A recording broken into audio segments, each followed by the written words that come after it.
Hey, I'm Will Holmes. How you guys doing? Good. All right, so I'm a business consultant. I don't want you to feel like your eyes are going to glaze over. I'm not going to talk a long time right now. But my company's been around 10 years. We work with government agencies, we work with nonprofit organizations, and we work with growing companies. And we provide solutions like marketing, new technology like new software. We don't do anything with trains, but that's like a good little background. But we also do a lot of project management. So that's what we do.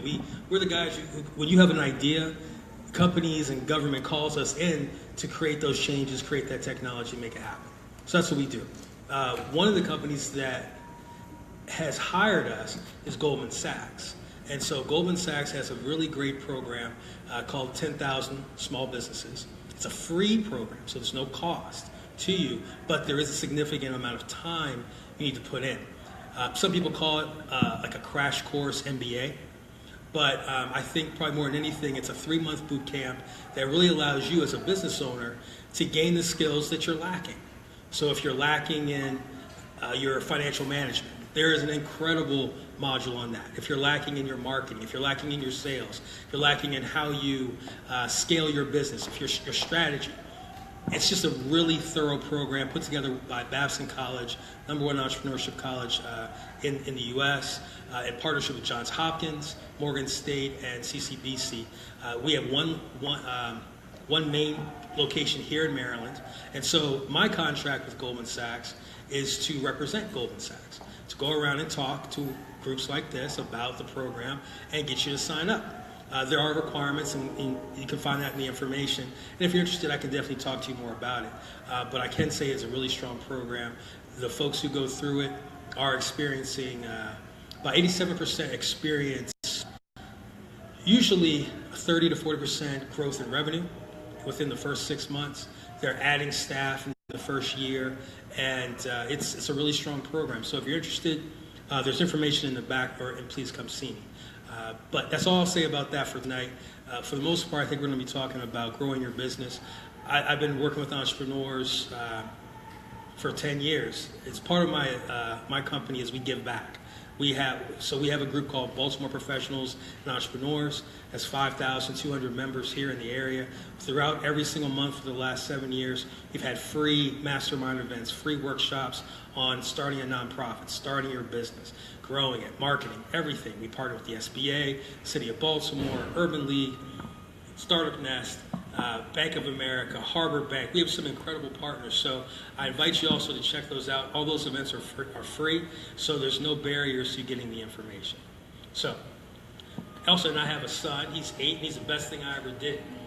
He just skipped 3rd grade. My man. Wow. Yeah, I'm very proud. That's the most thing I'm most proud of right there. All right. Oh, jump right in? Yeah, jump right in and tell us Cool. about your work. Well, before I start, one of my mentors told me that one of the keys to success is access to information. If you guys don't take advantage of what this gentleman is doing, some of the workshops that he's having, you're missing it. The information that he's cranking out is phenomenal. So I highly recommend that you guys take advantage and participate in some of the Will Holmes workshops and things that he's doing. He's all about all around town. You see his face all over Facebook and Instagram. Yeah, I'm very proud to be working with him.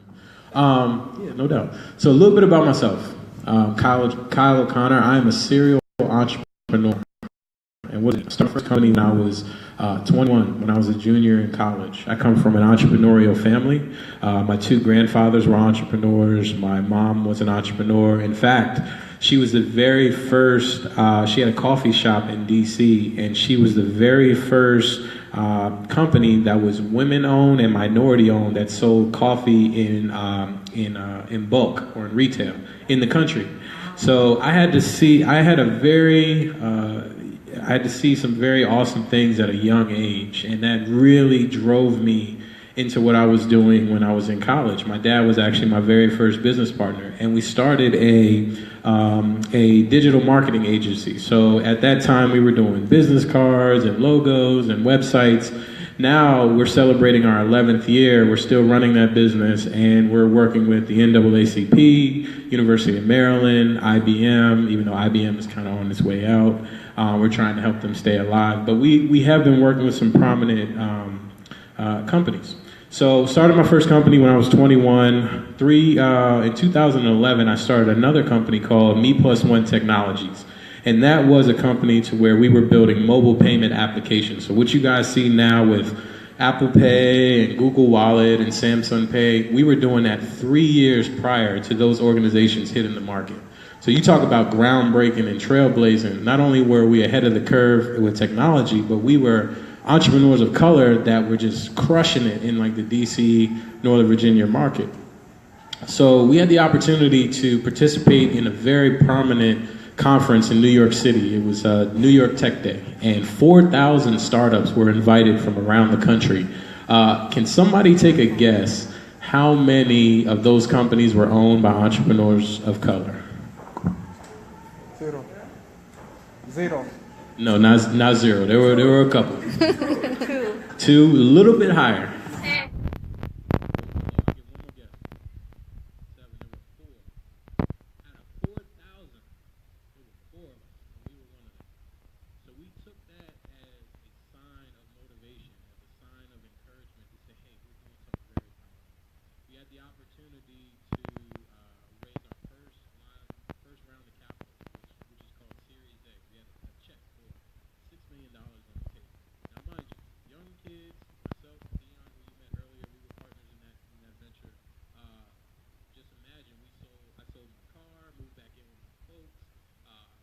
Social life was non-existent.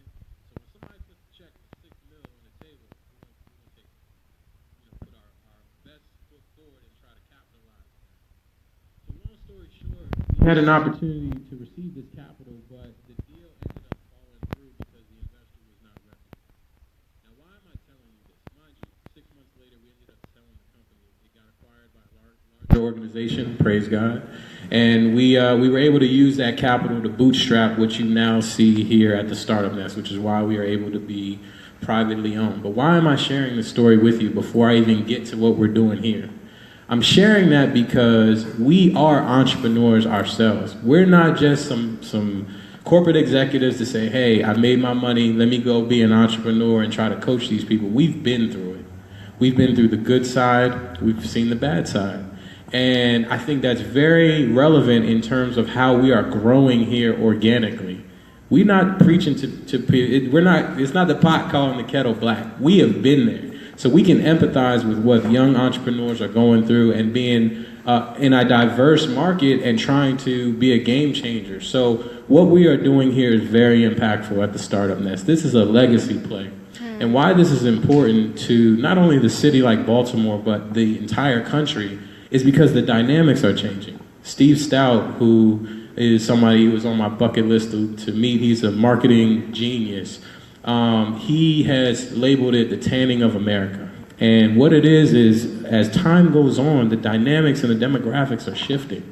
So what we are doing here is we are making sure that we have an institution that is inclusive of all parties, not just one demographic. We want to make sure that we are opening our doors and being as real, authentic, and organic as possible so that we can prepare the next generation, because China's doing it, India's doing it, Brazil's doing it. All these other countries no longer have to come to the United States for what? Information. They're building their own ecosystems at home. Yet we aren't being responsible enough. I think the tide is now shifting the culture, our tagline. The tide is now shifting, and we want to be ahead of the curve here in Baltimore, where we can put our flag in the ground and work with gentlemen like Will Holmes, work with a Nicole Webb, work with a Cassandra Vincent, Baltimore Btimes, work with everybody, Towson University, everybody, so that we can truly have a platform for people to grow and expand their businesses. Because if we don't, economically, not culturally, not socially, economically. Side note, we had a chance to speak at Google this past spring, Google's offices in DC, and amongst a room full of executives, people were like, well, why'd you go to Baltimore to start this? Why not do it in DC? First of all, it's too saturated in DC. Number one. Number two, a lot of times people are like, well, the social problems, the social problems, the social problems. The social problems come from economic problems. And if we don't have the resources, and I truly believe the best way to solve economic development is to create a job. Create a job. So much access to information, we could do so much. So anyway, I'll digress. We're doing some very interesting things here. I'm super excited about this discussion. Yep. You were about to get into like what we have to do in order to better, like to be economically ready, right? If we're shifting the culture, I'm really interested to know from entrepreneurship, small business side, like what does that shifting the culture mean? What does it look like when in our everyday today business dealings? Like what does that mean for you, like shifting the culture? Well, for me, it's a very exciting time to be in this city right now. There's so many dynamics that are taking place from an economic standpoint, from a social standpoint, just from a technological standpoint. There are so many resources being pumped into Baltimore right now. So what does that look like? It looks like a room like this. It looks like a college classroom. It looks like many different faces as opposed to what it did 10, 15, 20 years ago where you got to go get your MBA and you got to, button up and take your briefcase and now you're an entrepreneur. That's gone, and that's what shifting the culture is. Like, if you have a good idea, part of the reason, so side note, a lot of times I'm in a meeting and I'm either the youngest one, I'm 32. I'm the youngest one on our team in terms of our leadership team. And a lot of times I'm in a meeting where there's older individuals, and every now and then I get somebody that looks down on me, which is fine. I welcome that. I'm a former athlete. I like to compete. But it's having that confidence and that access to information to where I can be a young kid. We just had Bad Batch Alert here the other day. I don't know, has anybody heard of Bad Batch Alert and what they're doing? These young kids, 17, 18, 19-year-old, have created this platform to alert people of there's an overdose on the corner, to anonymously alert the authorities. Like, I would have never thought of that. These are things that are pushing culture forward, pushing the economy forward. So if I had to label it, I would say shifting the culture has many faces. To me, it's just a matter of knowing what you're talking about and executing. No, I have a question for you. Okay. But go ahead. It is about shifting the culture, but also in that, really finding what attributes and mindsets. Because for so long, we've not been entrepreneurial necessarily. We have been, right? Like I have my mom that did her beauty shop and salon and things of that nature. So we know entrepreneurship in different ways. But in this economy and in this market, we're shifting ourselves from the 9-to-5 mindset or the hybrid concept, right? So tell us a little bit more about what are the mindsets? Like, what do we need to, if we're trying to hit 100,000 and above, because that's the conversation that I'd like to have us to kind of talk about. If you're an entrepreneur, if you're a social entrepreneur, whatever it is, if you are making products, like, how do we get above that $100,000 mark, right? Because that's the conversations we want to talk about too. That's all I talk about all day. I know. So I only really people only pay me to talk about making money. And so it really comes down to mindset, risk tolerance, managing your own fears, and then also having a product or service that the market actually wants or needs, and it's not based strictly on your ego. So one of the biggest mistakes, and then also showing people how to do it, so they can bypass trial and error. So I don't even remember all the things I said, but I'm going to go backwards maybe. I do all my events are free, so I can talk to people so that they can not go through what I went through when I started my company. I didn't have any mentors, I didn't have any partners, I just had a lot of ego, and I had a 401k, and I burned through that. Because I knew how to sell, I knew how to market, I knew business operation, I knew technology, but I didn't know taxes, I didn't know accounting. There were so many, I didn't know about contracts, there was so much I didn't know, and I didn't know that I knew, and I didn't know who to ask. So it just took really 3 to 4 years of just making a whole lot of expensive mistakes. And then I was making enough money that my money could kind of cover my mistakes. But most businesses don't have that luxury. Most businesses fail because they don't have enough capital. They don't understand how to be bankable or how to attract investors or how to even get a loan. So there's a lack of knowledge. No one's shown them. So think about it. If you don't know what's on the other side of the door, you may be kind of fearful to even try. So, and my mom, she went to Spelman, she went to college. For her, the biggest thing for me to do was to go to college and get a good job. And when I started my company, she thought, she's like, why would you leave a great job in corporate America to start your company? You're gonna, all these bad things are gonna happen. I said, Mom, I'm not afraid. I mean, what's the worst gonna happen? I gotta come live with you? I mean, it's not so bad. I mean, so I think just to kind of sum it all up, I think that to really create social change and to help people is that, one, they need to see people like me. I'm just a regular guy. I just take risks, and I bet on myself. And I don't want to work for anybody else. I just don't. My whole day, I just walk around and just do what I want. It's like the most beautiful thing. Now, I mean, Goldman Sachs pays me to do stuff, but and my customers and the government, Department of Defense, they pay my team to do these things. But I'm free, and this is like the best life. I took off the whole summer a couple summers ago and spent it with my son. We had Camp Holmes. Like, for me, I'm living my best life because I made a choice. I was going to bet on myself 10 years ago and just do it. Mm-hmm. I didn't care. I mean, what's the worst thing they're going to kill me? Probably not. So I'll be okay. So that kind of mentality, though, most people don't have that. That's why 3% of people are entrepreneurs, 97% of people work for them.